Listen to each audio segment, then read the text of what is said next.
그러면은 이제 이어서 초 문단부터 볼게요. 초에 이제 명선이가 말을 걸어. 야, 저기 무슨 꽃이지? 이러면서. 무슨 꽃이지? 여기 체크하시고 분위기 전환의 계기가 되고 있습니다. 분위기를 새롭게 전환하고 있어요. 그런데 그이는 놀림 대신 갑자기 뚱딴지 같은 소리를 질렀다. 말 타듯이 철근 뭉치에 올라앉아서 그 애가 손가락으로 가리키는 곳을 내려다보았다.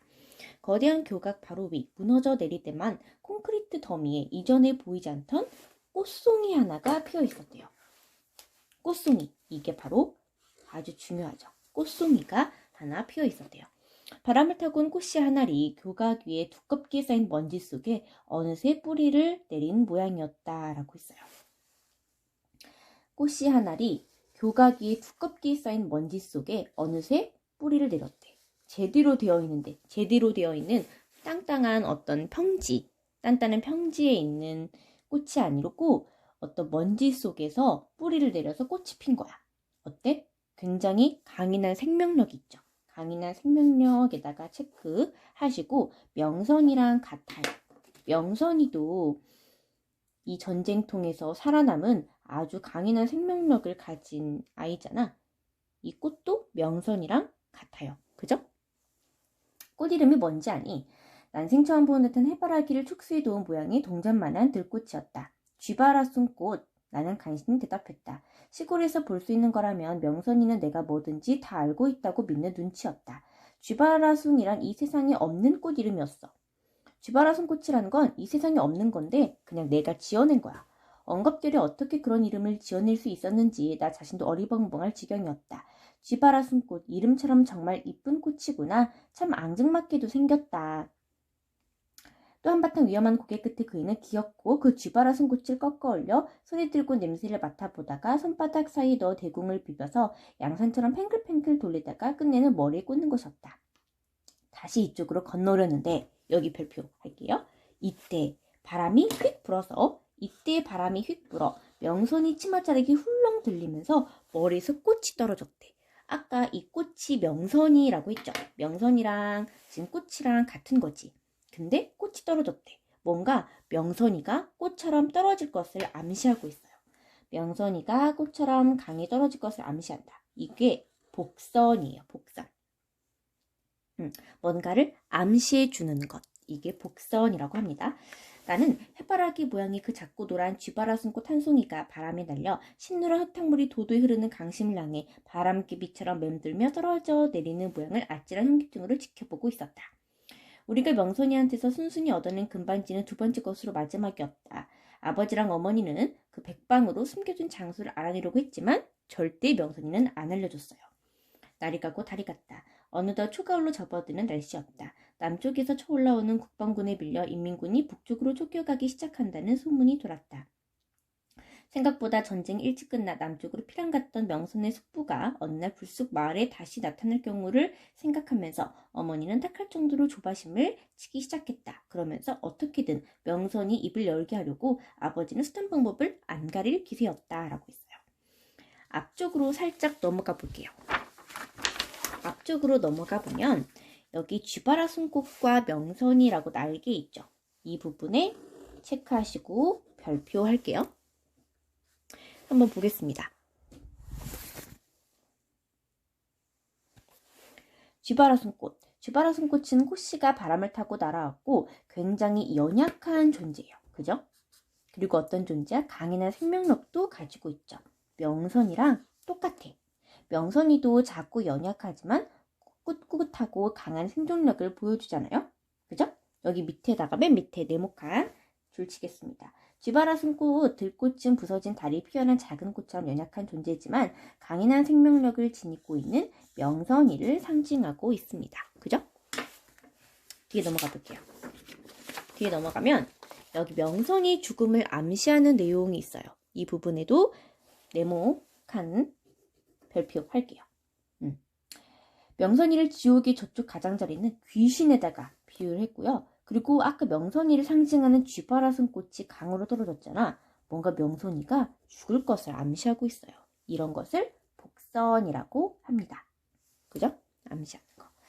넘어가겠습니다. 호 문단부터 볼게요. 그날도 나는 명선이와 함께 부서진 다리에 가서 놀고 있었다. 이에 그 위험천만한 고개장난을 명선이는 한창 즐기는 중이었다. 콘크리트 부위를 벗어나 그 애가 앙상한 철근을 타고 거미줄처럼 지옥의 가장길을 향해 조마조마하게 건너갈 때였대. 다리를 지옥의 가장기라고 표현했네. 뭔가 죽음을 암시하고 있어요. 죽음 암시라고 적어볼게요. 이때 우리들 머리의 하늘을 두 쪽으로 가르는 굉장한 폭음이 귓뺨을 갈기는 기세로 갑자기 울렸다. 푸른 하늘 바탕을 질러 하얗게 호주기 편대. 호주기 편대도 네모칸 시대적 배경 드러내는 소재죠. 호주기가 뭐냐면 호주 비행기야. 호주 비행기. 비행기 폭음에 가려 나는 철근 사이에서 울리는 비명을 거의 듣지 못했다. 다른 것은 도무지 무수할 줄 모르면서도 유독 비행기 많은 병 쪽으로 겁을 내는 서울아이한테 얼핏 생각이 미쳐 눈길을 하늘에서 허리가 동강이 난 다리로 끌어내렸을 때 내가 본 것은 강심을 겨냥하고 빠른 속도로 멀어져가는 한 송이 쥐바라 숨꽃이었다라고 했어요. 우리 쥐바라 숨꽃이 명선이를 상징하는 거라고 했잖아요. 그죠? 그 밑에 명선이 죽음을 강으로 떨어지는 꽃에 비유하였다. 줄 쳐볼게요. 여기에 원관념은 명선이, 이게 명선이야. 꽃이 명선이에요. 여기 네모칸 날개에 있는 명선이 특이한 행동과 그 이유 또 한번 볼게요. 비행기를 유난히 무서워했어요. 왜냐면 비행기에서 이제 폭탄이 떨어져가지고 거기서 부모님이 돌아가시게 되거든요. 그래서 이제 명선이는 유난히 비행기를 무서워하게 돼요. 그죠? 여기만 체크하시면 될 것 같습니다. 넘어갈게요. 9부터 보겠습니다. 명선이가 들꽃이 되어 사라진 후 명선이가 죽은 다음에 어느 날 한적한 오후에 나는 그때까지 한 번도 성공한 적이 없는 모험을 혼자서 시도해 보았다. 겁쟁이라고 비웃는 사람이 아무도 없으니까 의외로 용기가 나고 마음이 차갑게 가라앉는 것이었다. 나는 눈에 띄는 그 즉시 거대한 팽이로 둔갑해버리는 까마득한 강바닥을 보자 누르고 생땀을 흘렸다. 내가 맨날 명선이한테 졌잖아. 그래서 나도 명선이처럼 한번 해본 거야. 엿가락을 흘러내리다가 가로지르는 선에 얹혀 다시 오르막을 타는 녹슨 철근의 우툴두툴한 표면만을 무섭게 응시하면서 한 뼘 한 뼘 신중히 걸어갔다.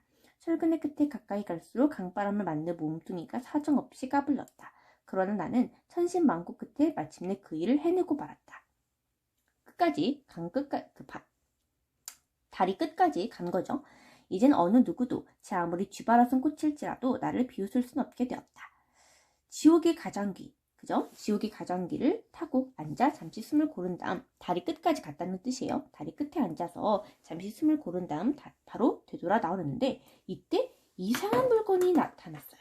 이상한 물건. 이게 뭐냐? 금반지가 들어있는 거야. 낚싯바늘 모양으로 꼬부라진 철근의 끝자락에다 끈으로 칭칭 동여맨 자그만 헝겊주머니였다. 명선이가 들꽃을 꺾던 때보다 더 위태로운 동작으로 나는 주머니를 어렵게 손에 넣었다. 가슴을 잡지는 긴장 때문에 주머니를 열어보는 내 손이 무섭게 경풍을 일으키고 있었다. 그리고 그 주머니 속에서 말갛게 빛을 발하는 동그라미 몇 개가 있었대. 이게 금반지예요. 그죠? 순간 나는 손에 든 물건을 송두리째 강물에 떨어뜨리고 말았다라고 했습니다. 옆에 날개 한번 볼게요. 제목 기억 속의 들꽃의 의미가 뭘까요? 그죠? 전쟁 상황 속에서 들꽃처럼 살다간 명선이를 기억한다는 거야. 왜 명선이가 들꽃 같다고 했지? 연약하지만 생명력이 강하다라고 했어요. 연약하지만 생명력 강한 명선이. 그죠? 그러니까 들꽃 같은 명선이었어. 그죠? 그 밑에 나가 주머니를 떨어뜨리고 만 이유를 한번 생각해 볼게요. 일단 첫 번째는 당황해서겠지? 여기다가 명선이가 금반지를 숨겨놨었네? 하면서 깜짝 놀라서 당황해서 떨어뜨렸다. 또 있지만 두 번째 이유는 뭐냐면 명선이는 일부러 여기다가 숨겨놓은 거잖아. 어른들이 잘 발견하지 못하는 장소에 숨겨둔 거잖아요. 그러면서 이 때문에 죽게 되었다는 생각에 충격을 받았기 때문이에요. 그죠?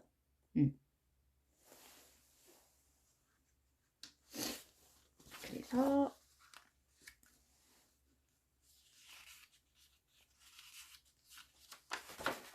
여기까지 보시면 되시고요.